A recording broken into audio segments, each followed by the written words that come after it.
I promised to make a video on UGC rates, so let's talk a little bit about how much I charge and why. A lot of times brands will send me an inbound email asking for my rate card or my rates. It's not so simple to say $500 per video or $1,000 per video because it all depends on the scope of work. This is the term that you want to use when a brand is asking for your rates. Could you please share with me the scope of work?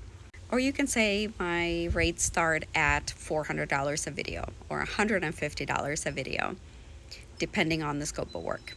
For example, if the brand already has a script developed, they only want raw clips, so that means you don't do any editing, you just act out the scenes, you just give them the B-roll, and then they do all the editing. It's going to be a different quote.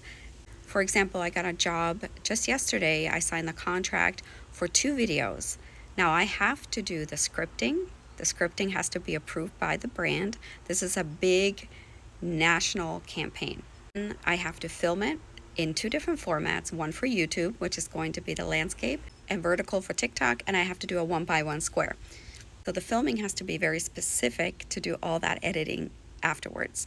I'm also going to do captions. There's a lot of FTC language, and that project is heavy, so I charged accordingly. It's a 4-figure deal for 2 videos. I was just watching a video from about a year and a half ago, and most of my brand deals were about $150 each. They were raw clips, they were very easy script reads, very beginner-friendly type of projects.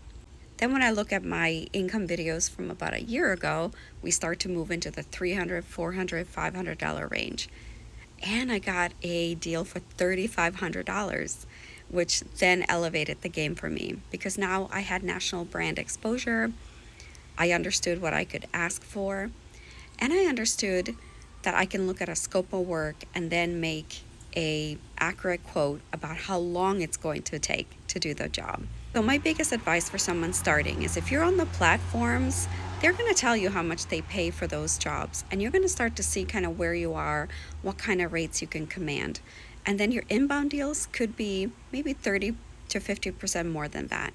Just remember, you are a business owner, you set your own rates, but you also either make deals happen or don't make deals happen by what you charge. There are creators who can really negotiate well, and then there's others who really struggle with this. It is a learned skill, and you can absolutely do this. I hope this helps.